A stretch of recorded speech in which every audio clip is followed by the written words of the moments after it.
Olá, gente, como vocês estão? Aqui estamos mais uma vez, embora distantes, juntos do mesmo modo. E hoje a proposta da aula de redação é vermos projeto de texto. Eu sou a professora Thaís Cristina, da unidade do Janga, certo? Daqui do método. E a importância de vermos aqui esta temática, que é o projeto de texto, é porque ele evita que você, quando estiver no seu momento de produção, seja em casa ou em qualquer processo seletivo que seja, que você evite equívocos, previna o seu texto de qualquer desvio, por exemplo, seja ele gramatical, conteudístico e etc. Ou seja, o projeto de texto, ele faz com que você preserve a coerência, a coesão e a articulação do seu texto. Por isso que ele é tão importante. Antes de passarmos para a questão mais técnica do projeto de texto, eu quero ler com vocês aqui essa paráfrase, que ela diz o seguinte: o estudante é, antes de tudo, um forte. Talvez, na medida da leitura, vocês percebam alguma familiaridade, pode-se dizer, em algum momento, talvez, do ensino básico de vocês, sobretudo das disciplinas de literatura ou de português, linguagens de modo geral. O que isso daqui significa? No sentido linguístico, ele é uma paráfrase, e paráfrase é o mesmo que você pegar um determinado texto e acrescentá-lo, somar a ele mais uma determinada ideia, mantendo a sua essência. Nesse quesito de manter a essência, aqui a essência mantida é a do texto de Euclides da Cunha, que é uma frase muito célebre que diz assim: o sertanejo é, antes de tudo, um forte, que faz referência ao livro Os Sertões, que vocês vão vivenciar com o professor Richard, por exemplo, na disciplina de literatura, também com o professor Renato na parte de história e também com o professor Danilo Curtizo, por exemplo, no sentido de compreender a terra, o sertão e etc. Certo? Então, desde já, se vocês puderem também exercitar essa questão da paráfrase nos textos de vocês, isso é muito importante. Por que é importante? Porque, além de enriquecê-lo, isso demonstra autoria, certo? Vamos adiante. Projeto de texto. A parte da genealogia, que tem assim o substantivo projeto e o verbo projetar. Por que é importante a gente pesquisar sinônimos das palavras? Porque isso evita também que quando estivermos escrevendo o texto, você não demonstre, por exemplo, um empobrecimento vocabular. Você vai falar inúmeras coisas, por exemplo, e de maneira rica, de maneira ampla, com muitas ideias.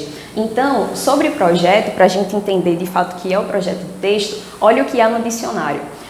Arremessar, atirar longe. Fazer, incidir, estender, prolongar. Representar por meio de projeção. Fazer o projeto de, planejar, tensionar. Além desses significados que são apresentados, a gente encontra alguns sinônimos como delinear, arquitetar, intencionar, traçar, desenhar, planejar e programar.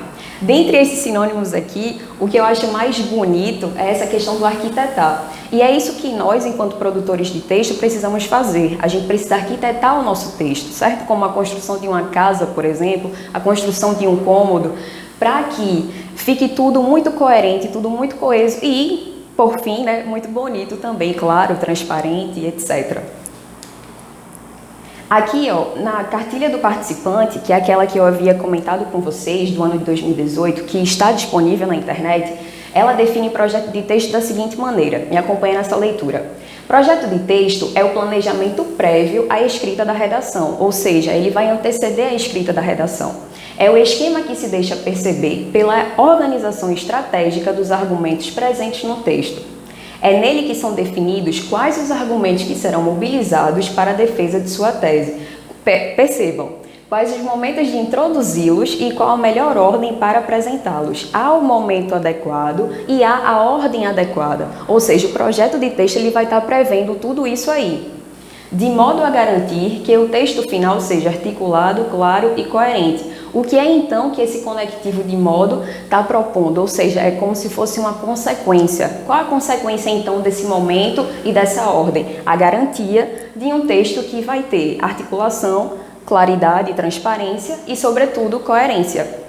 Assim, o texto que atende às expectativas referentes à competência 3 é aquele no qual é possível perceber a presença implícita de um projeto de texto, ou seja, aquele em que é claramente identificável a estratégia escolhida por quem está escrevendo para defender seu ponto de vista. É bastante importante que depois, qualquer dúvida, vocês retornem a essa definição aqui, porque ela é bastante clara e vai nos nortear como realizar esse texto, né? A perceber essa questão do momento de introduzir e a questão da ordem de apresentar os argumentos, as exposições, os fatos, etc. Percebam aqui, o título aqui, ó, antecipação. Essa questão do projeto de texto, eu quero que vocês prestem atenção a um momento muito importante que vai anteceder o projeto de texto. Que momento é esse? É quando a gente se depara com o tema da redação. Porque de que adianta, por exemplo, nós irmos ao projeto de texto se a gente ainda não sabe qual é a nossa tese? Certo? Assim, irmos para o projeto de texto sem saber o que estamos defendendo vai acabar ficando, vai haver uma permanência, pode-se dizer, da desarticulação, abre aspas, da agonia do seu texto, e não é isso que a gente quer. Então, ó, percebam também, transforme, responda, coloque, relacione, aproxime. Esses verbos aqui, eles estão conjugados na maneira imperativa. O que é isso? Vem de ordem, né? Então, ó, primeira coisa, transformar o tema em uma pergunta. Façam isso, porque uma vez que vocês transformam um tema em uma pergunta, isso vai fazer, uma vez que vocês se questionam, quando vocês vão buscar a resposta, isso vai ajudando a encontrar o ponto de vista, ou seja, o posicionamento, por exemplo. Então, primeiro passo, transforme o tema em uma pergunta. Depois de transformá-lo, qual é a sua responsabilidade? Responder essa pergunta. Por que responder essa pergunta? Porque assim nós vamos ter o ponto de vista. Tudo bem até aí? Primeiro passo, pergunta. Segundo passo, responde. Isso mentalmente. Depois de responder, o terceiro ponto é colocar o porquê. Perceba que esse porquê aqui, ele indica motivo, causa ou razão. Coloque o porquê da resposta. Uma vez que a gente coloca esse porquê, a gente vai estar encontrando os indícios do argumento do seu texto. Depois dessas 3 etapas, vamos para a quarta. A quarta diz o seguinte: relacionar, aproximar o tema a algum conteúdo / assunto vivenciado em seu ensino médio. Assim, delinearemos áreas capazes de promover ideias coerentes e possíveis. O que isso significa e por que é importante também esse quarto tópico? Se vocês se recordarem, Enem significa Exame Nacional do Ensino Médio, ou seja, ele quer ver de você, candidato e candidata, os conhecimentos que você mobilizou durante, sobretudo, não esquecendo o tempo da base, sobretudo, os anos do ensino médio, que é composto pelo quê? Primeiro, segundo e terceiro ano. Por essa razão, depois de passar por essas etapas aqui, você fazer essa relação com alguma disciplina é de fundamental importância, porque além de demonstrar esse conhecimento que você aprendeu durante esses 3 anos, isso também vai lhe auxiliar no momento de seleção, de organização das ideias. Então, peço-lhes, desde já, tenham o hábito de fazer essa antecipação aqui ao projeto de texto nos textos de vocês, certo? Para que a tese fique clara e, consequentemente, tudo vai incidindo em cima dela. Aqui eu trouxe alguns exemplos com base nos temas, né, do Enem do ano 2019, 18 e 17, e em amarelo está a pergunta mais inicial que em geral a gente transforma. E em azul está uma pergunta que é interessante que a gente faça de maneira para tornar mais claro essa pergunta inicial. Vejam só.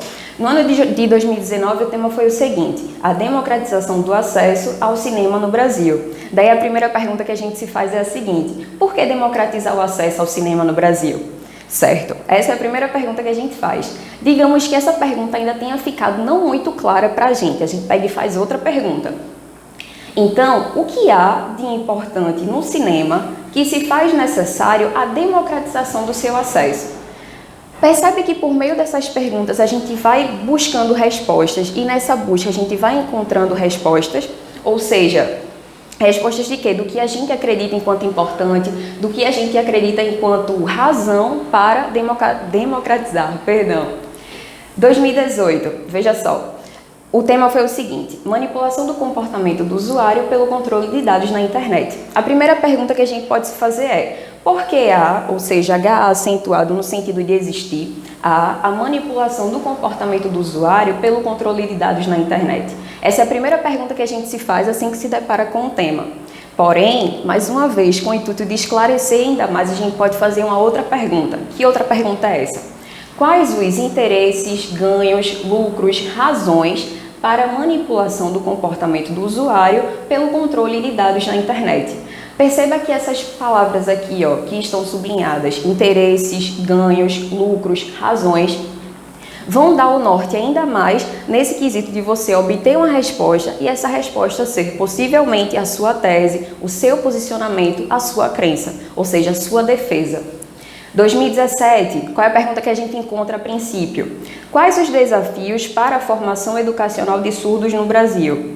Talvez essa pergunta ainda não tenha ficado muito clara para você. Então, o que é que a gente pode fazer? Faz mais outra pergunta, de maneira ainda mais detalhada. Como é que ela pode ficar então? Quais os obstáculos existentes no processo de formação educacional de surdos no Brasil? Certo?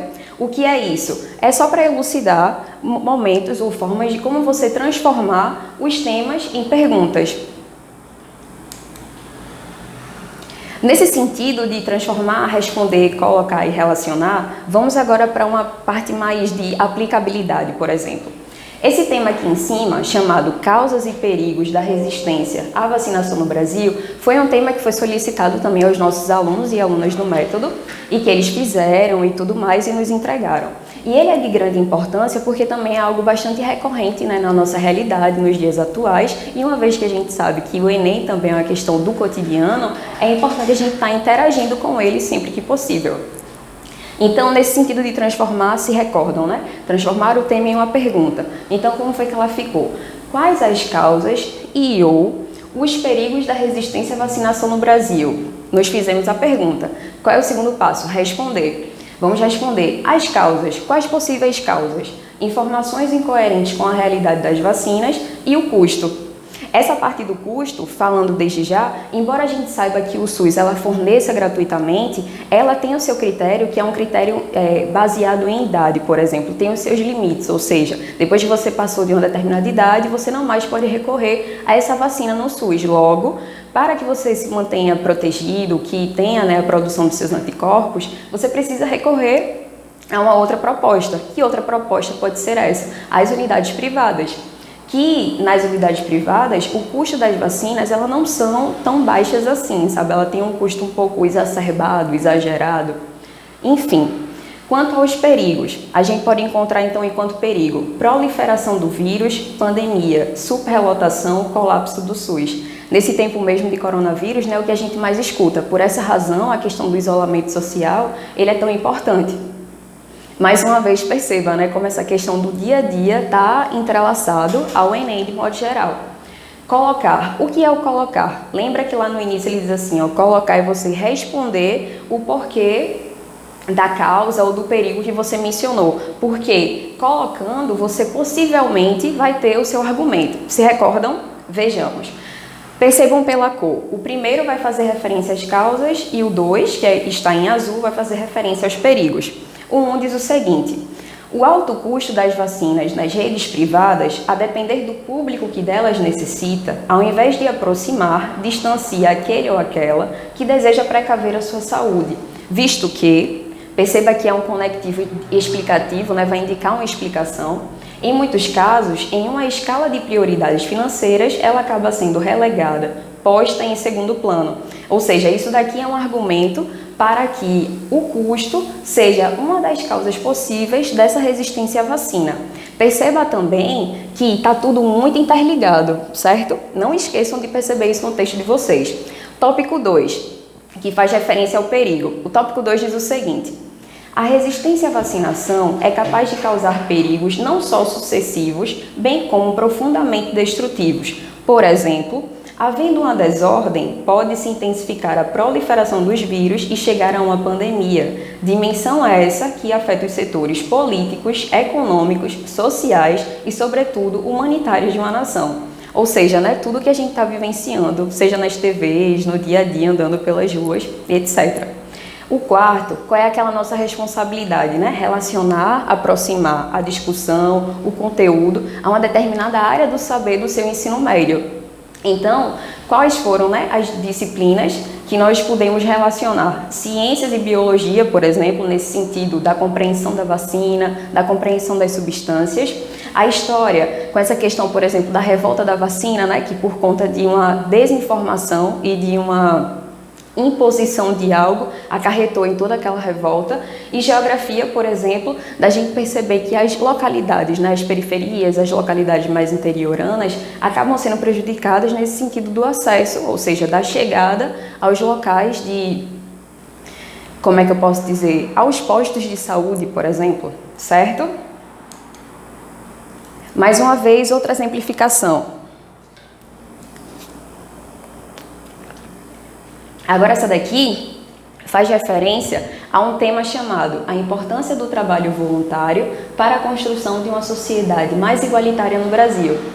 Talvez esteja cortado ali em cima, mas não se preocupem, certo? Que depois ele vai estar mais claro. Ainda nessa mesma proposta de transformar, responder, colocar e relacionar ou aproximar. Vamos lá, que ainda é aquele período de antecipação ao projeto de texto.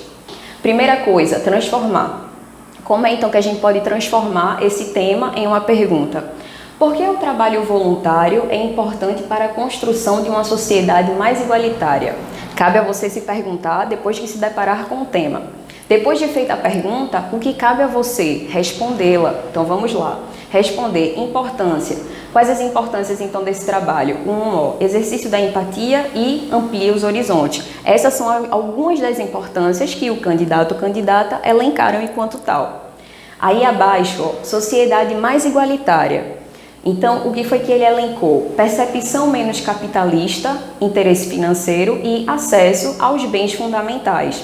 Se você perceber, aqui as ideias elas não estão amplas, né? Elas não foram ampliadas, elas estão apenas mencionadas de maneira bem sucinta. Mas por que isso também é importante? Porque esse é o momento dos flashes das ideias, embora flashes, né? Eles estão organizados e articulados para depois, em outro momento, eles serem ampliados. Mais abaixo, tópico 3, colocar, que vem ser a parte da questão de você responder a pergunta para obter o argumento. Lembrando que o amarelo vai fazer referência à importância e o azul vai fazer referência à sociedade mais igualitária. Vamos ver o que é que o amarelo diz.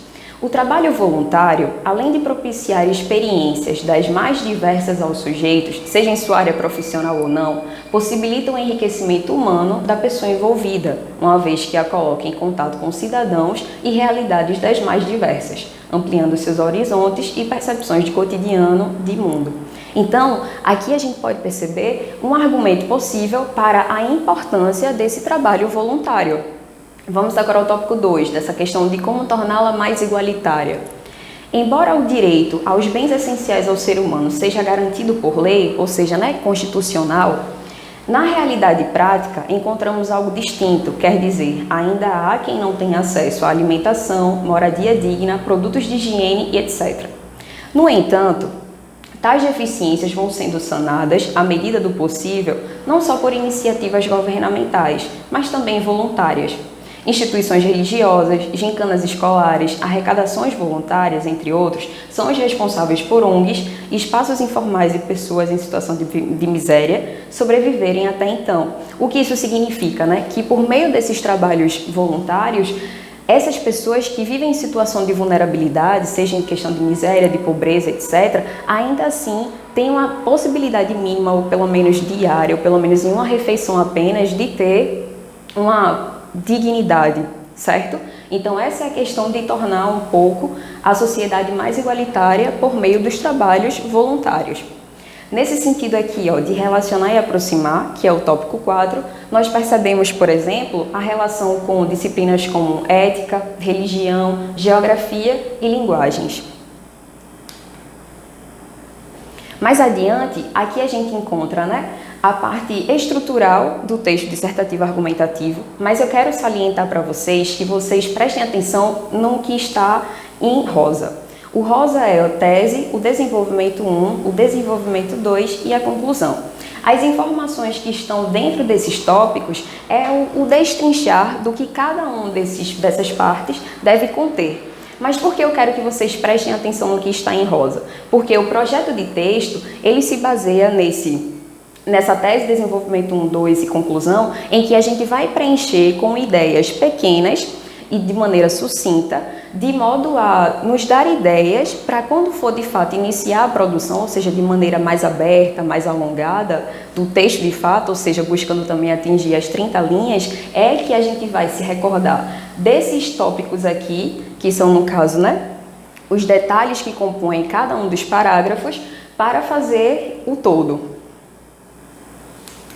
Então, em seguida, a gente encontra, fazendo referência ao tema das causas e perigos da resistência à vacinação no Brasil. Perceba que em amarelo a gente encontra os breves tópicos do que deve conter no projeto de texto. O que é que deve conter? A tese, o desenvolvimento 1, o desenvolvimento 2 e a conclusão, de maneira muito partida, porém articulada, porque assim a gente vai compreender e quando for ampliar o texto, vai haver toda essa organização das ideias. Então, na tese, é importante então que ali na tese você coloque as informações que você pretende defender. Aqui, por exemplo, a gente encontra o seguinte: a resistência à vacinação consiste em um grave perigo à população, porque isso pode provocar o retrocesso do avanço ao combate das mais variadas doenças, sejam as já existentes ou as que possam vir a surgir. Ou seja, esse é o posicionamento do candidato ou candidata que se dispôs a proferir isso daqui. O que é que essa pessoa acredita? Ela ou ele acredita que a resistência à vacinação pode provocar o retrocesso do avanço ao combate. Essa é uma crença. Daí a gente pode perguntar depois disso, certo? Como é que você vai se propor a defender essa sua crença? Então, a gente pode se fazer a seguinte pergunta após reconhecer a nossa tese. Quais as causas da resistência? Aí temos como resposta: essa realidade se deve a fatores como os infelizes casos de esterese e a falta de confiança quanto à funcionalidade das vacinas, que é reflexo do acesso, recebimento de informações falsas, vagas e equivocadas. Percebam que aqui há dois trechos que estão sublinhados. Esses trechos, no caso, são as causas que a pessoa elencou enquanto causas, razões, motivos da resistência à vacinação, que foi o primeiro, os infelizes casos de esterese, e o segundo, a falta de confiança quanto à funcionalidade das vacinas. O que isso significa? Em outras palavras, a gente pode entender essas duas causas enquanto tópico frasal ou então enquanto direcionamento. Direcionamento é que significa que você vai dar direção a cada um dos parágrafos para conversar sobre essas temáticas aqui, sendo uma atribuída a um determinado parágrafo de maneira organizada e articulada e outra atribuída a um outro parágrafo também de maneira organizada e articulada. Por exemplo, vejamos, aqui no desenvolvimento 1 a gente encontra tracinho esterese. O que isso significa? Que nesse desenvolvimento aqui, a gente vai conversar sobre temáticas, conteúdos que vão incidir na discussão sobre esterese. Ou seja, o projeto de texto, ele ajuda a fazer com que as discussões que você vai elencar no parágrafo estejam de fato mantidas, dialogáveis com a discussão da esterese. Por exemplo, enquanto tópicos desse parágrafo aí, que é o desenvolvimento 1, a gente encontra os seguintes: implicações, reações orgânicas quanto à ação da vacina na pessoa vacinada, e também encontramos assimilação da memória negativa quanto aos resultados, ou seja, que é conhecido enquanto trajetória de vacinação. Resumidamente, o projeto de texto, ele quer dizer isso daqui, que você vai estar de frente a um recurso que vai lhe ajudar a não fugir, por exemplo, a não divagar demais pelas suas ideias. Vai lhe ajudar a manter uma atenção dentro de um conteúdo assim, que vai, no caso, dentro dele, estabelecer ideias principais, ideias secundárias, vai estabelecer a conclusão delas, a relação entre elas, certo? Para manter o seu texto como um todo, articulado, coerente e coeso, que foi o que nós vimos lá na definição no momento da leitura. Desenvolvimento 2. Depois de discutir a questão do desenvolvimento 1, que vai ser atribuída a esterese, a gente vai para o desenvolvimento 2, que vai discutir a respeito da falta de confiança quanto à funcionalidade das vacinas. Então, nesse parágrafo aqui, do que é que a gente pode falar então? Perceba que foram elencados 3 tópicos. Um deles foi a dificuldade de acesso às informações e a precariedade delas. Outro tópico, tempos de disseminação de fake news e o compromisso de ordem pública. Terceiro tópico, egocentrismo místico, que é a opinião baseada em crenças. O que esses tópicos aqui querem mostrar ao produtor ou produtora? Que essas discussões aqui estão diretamente relacionadas ao tópico maior, ao direcionamento maior do parágrafo, que é, no caso, falta de confiança quanto à funcionalidade das vacinas. Vamos agora para a conclusão. O que é a conclusão? É o local onde a gente vai fazer a síntese e vai mostrar propostas de intervenção que vão atingir as discussões debatidas tanto no desenvolvimento 1 quanto no desenvolvimento 2. Então é interessante que quando vocês chegarem na conclusão, vocês separem proposta 1 e proposta 2. Por quê? Porque cada uma vai ter um foco, vai ter uma diretriz, vai ter uma meta. Que meta é essa? Atingir cada uma das discussões apontadas ao longo do texto. Então, enquanto ideias para a discussão primeira, que é com relação à esterese, foi pensado o seguinte, para a proposta 1. Estimular projetos e pesquisas acadêmicas, estudo nas áreas de biologia e química, sobretudo, minimizar as reações orgânicas negativas das vacinas, trabalhar a assimilação negativa, preocupando-se com o psicológico das pessoas que sofreram com a esterese. Percebam que aqui não está feito tal qual a proposta de intervenção. O que é esse tal qual? A gente não percebe ali, por exemplo, o que fazer, quem fazer, de que modo e para quê. Concordam comigo? Mas por que a gente não encontra? Justamente por ser aqui um projeto de texto. O que é essa questão do projeto de texto? Que é onde a gente vai colocar informações, flashes, que vão nos dar ideias que futuramente, que em breve serão amadurecidas, serão aprimoradas. Tranquilo? Mais uma vez, vamos à proposta 2.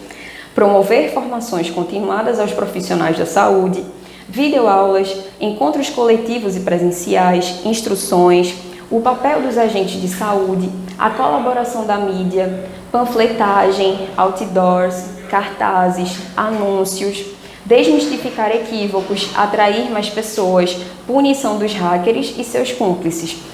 O que são aqui essas ideias lançadas na proposta 2? São ações que visam atingir a discussão realizada aqui no desenvolvimento 2, certo?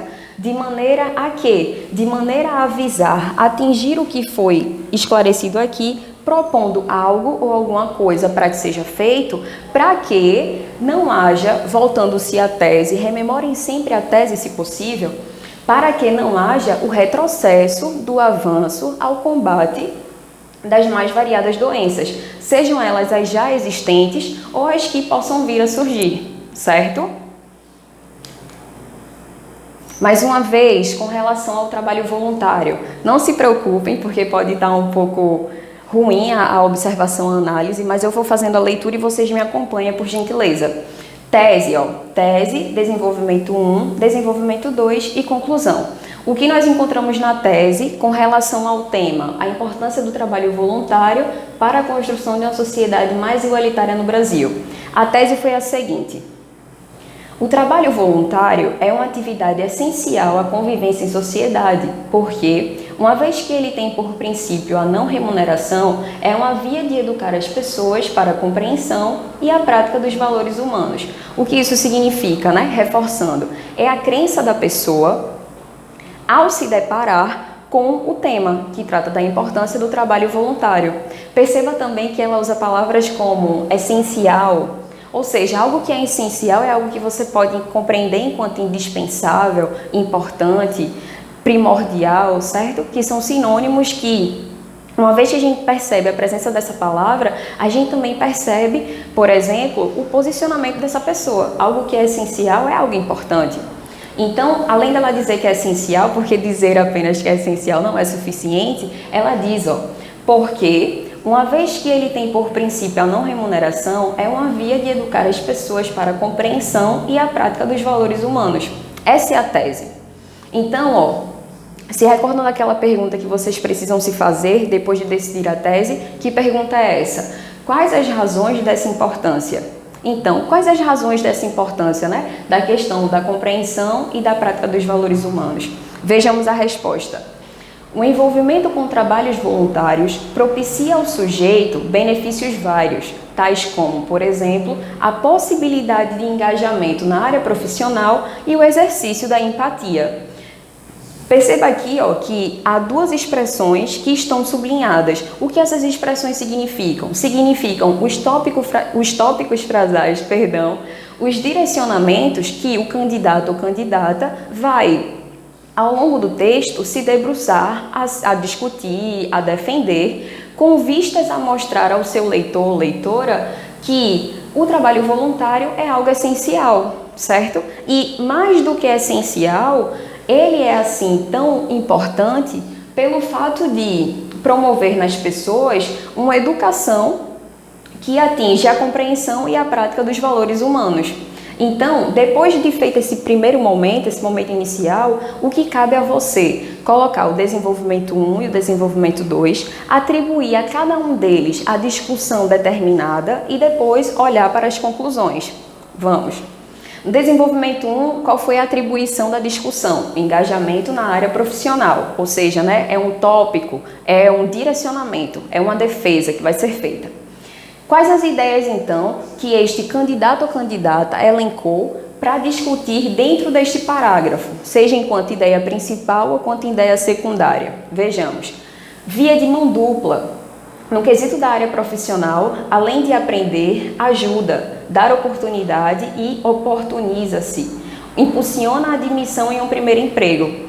Segundo, agregam experiências, novas capacitações e diferenciam profissionais, ferramenta capacitadora, critério de desempate. O que isso daqui significa? O que esses dois tópicos significam? Significam que são ideias que estão diretamente relacionadas à temática do engajamento na área profissional. Desenvolvimento 2. Qual é, então, a discussão do desenvolvimento 2? O exercício da empatia, ou seja, de colocar-se no lugar do outro. Dentro dessa temática aí, dentro deste tópico ou direcionamento, o que é que a gente pode encontrar de discussão? O que é que a gente pode adicionar enquanto discussão? Primeiro, que foi elencado aqui, saída de zona de conforto, conhecimento de outras realidades, amplia a percepção de mundo. Além disso, o que é possível também nesse exercício da empatia? O exercício da sensibilidade, o exercício da humanização, da solidariedade, da afetividade, das emoções, da cidadania e do refinamento do espírito de coletividade. Que uma vez que estamos em conjunto, que conhecemos outras realidades, a gente consegue perceber que a coletividade é algo maior, o bem-estar coletivo é de fundamental importância. Pensando também nessa questão do Enem ser cotidiano, essa questão da solidariedade, do trabalho voluntário de modo geral, ele está fortemente presente nos dias de hoje, nesse quesito também, nesta realidade do coronavírus. Então é importante que vocês se mantenham atentos, vigilantes, pode-se dizer, quanto às notícias, quanto às informações, quanto aos trabalhos voluntários que já eram inexistentes e tomaram a visibilidade agora, ou os trabalhos voluntários que surgiram agora com o advento do coronavírus, certo? Percebam tudo isso e, se de alguma maneira, tentem também envolver eles em suas discussões, em seus textos, de modo geral. Partindo para a conclusão, mais uma vez a gente encontra aqui, dividido em proposta 1 e proposta 2. Na proposta 1, que vai fazer referência à discussão do desenvolvimento 1, que foi relacionado ao engajamento na área profissional, a gente encontrou ideias como reconhecimento formal de uma atividade voluntária, ou seja, o envolvimento nos currículos, Ministério do Trabalho, divulgação, compartilhamento dos espaços, estímulos emocionais, diálogos, trocas de experiências, a comunidade atuando com os voluntários. Enquanto proposta 2, as ideias que surgiram foram as seguintes, ou seja, que vão fazer referência à discussão do exercício da empatia. O que é que a gente encontrou? Incentivar o envolvimento em atividades voluntárias, realizar convites a novos integrantes, Ministério da Cidadania também pode fazer alguma ação, por exemplo, para afetar ainda mais esse exercício. Reconhecimento e acolhimento dos voluntários, que é de primordial importância, gincanas escolares também, que muitas vezes é feita, e empresas bairristas, ou seja, com doações. Então aqui a gente percebe também mais um projeto de texto com referência a este tema aqui, a importância do trabalho voluntário para a construção de uma sociedade mais igualitária no Brasil. Para finalizar, fica aqui o reforço, né? Fica enquanto sugestão de tema, se vocês puderem fazê-lo em suas casas, depois podem me enviar por e-mail, que eu estou pronta para corrigir. E que diz assim, né? A importância do trabalho voluntário para a construção de uma sociedade mais igualitária no Brasil. E aqui é uma breve reflexão sobre o que a gente discutiu hoje, brevemente, que diz o seguinte: as boas produções, sutilmente, demonstram a presença implícita do projeto de texto. Não se constrói uma linda casa à medida em que vai sendo construída, mas quando ela é previamente planejada, antecipadamente pensada. Invista em projetos de texto e garanta a coesão, a coerência e o sucesso das suas produções. Mais uma vez, né, a questão do verbo invista ali, ó, que está no modo que é imperativo, que indica a questão da ordem. Então é isso, fica aqui a dica. Invistam em projetos de texto para que os textos de vocês fiquem mais ainda claros, coesos, coerentes, articulados, certo? Que vocês próprios, ao lerem, reconheçam, de fato eu mereço 1000, porque ele está articulado do início ao fim, certo? Até a próxima!